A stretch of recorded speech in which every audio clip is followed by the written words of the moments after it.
Never Lie by Freida McFadden, Chapter 36. Adrian. When Luke returns with the keys, I'm already waiting at the front door. I find it open before he even has a chance to knock. He blinks in surprise, his hand frozen in the air. Hello, I say. For the first time, I realize he has not shaved today. He's got that stubble on his chin that he always used to have when he worked at the clinic. Once we started dating, he began shaving daily because he knows I prefer it.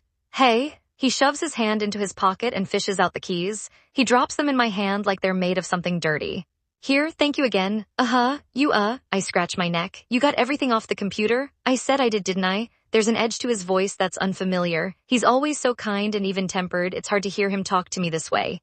But like I told you, I can't be sure there aren't other copies somewhere else in his house. Did you look around? No, he glares at me. I didn't. Oh, I cough. And you didn't video, right? Watch the no, I watched it. My face burns. Luke, you promised you wouldn't. Well, it's too late, I watched it. He frowns. I had to find out what was so bad that you were willing to go to so much trouble to get rid of it. I hang my head. I didn't want you to see. What the hell were you doing? His usually mild brown eyes are flashing. You slashed some guy's tires, why would you do that? I was having a bad day. I averted my eyes, unable to look at him. It doesn't matter anymore what I say, I've lost him. Hasn't that ever happened to you? You had a bad day and did something stupid? I never slashed anyone's tires. Well, maybe you're better than me then. He's quiet for a moment, looking down at his sneakers. Finally, he says, what did the guy in the Jetta do to you anyway? He stole my parking spot, and I was in a rush to get to the clinic on time. His lips part and he just stares at me for a second. Are you kidding me? I shake my head slowly. I had a patient scheduled, I didn't want to be late. It all sounds ridiculously inadequate when I say it out loud. Jesus. He cracks his knuckles. You are really something. All that over a stolen parking spot? You're unbelievable. I'm scared to say anything else. Usually I'm extremely skilled at knowing what to say to make somebody else feel better. It's my job after all. But it's never meant quite this much. I try to keep my mouth shut, but I can't help myself. I finally blurted out, do you hate me now? His eyebrows shoot up. Hate you? Well, I squeeze my sweaty hands together. You seem like you're angry with me and you're barely looking at me. Yeah, he sighs. I'm not going to lie, I'm not thrilled with you right now, but I see why you wanted to get rid of that video, and I'm glad I could help you. A lopsided smile creeps onto his face. Also, it's good to know that you're not so perfect either. I return an equally crooked smile. I never claimed I was.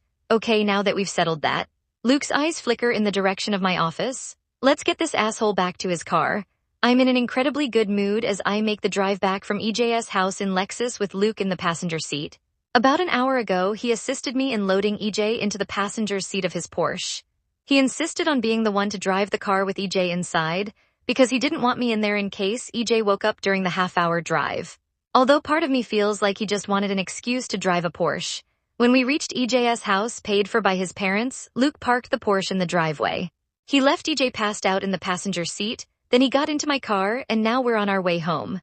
I have the music on in the car, an opera I went to recently in the city. The window is down, and the air feels wonderful on my face. For 4 months, EJ had been holding that horrible video over my head and using it to manipulate me. Now I've taken care of the problem, all thanks to Luke. If the opera were in English and I knew the words, I would sing along.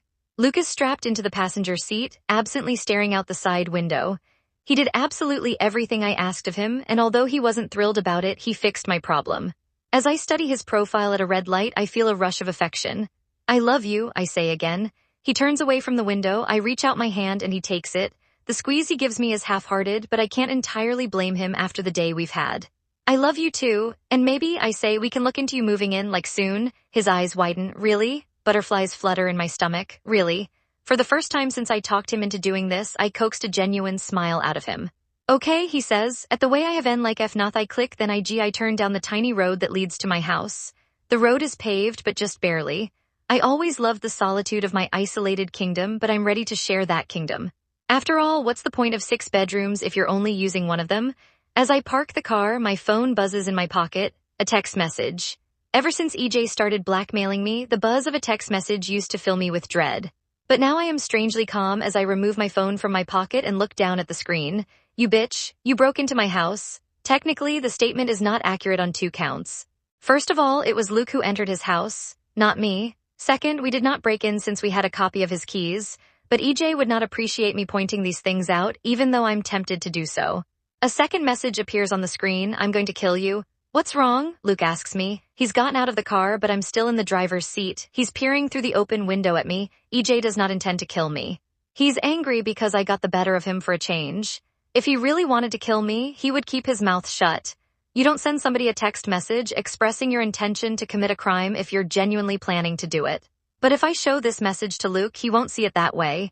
It will surely worry him and make him think we have made a terrible mistake. He doesn't understand men like EJ. I do. Nothing, I say. Nothing is wrong. I click on EJ's number and block it on my phone. Then I get out of the car and follow Luke into the house.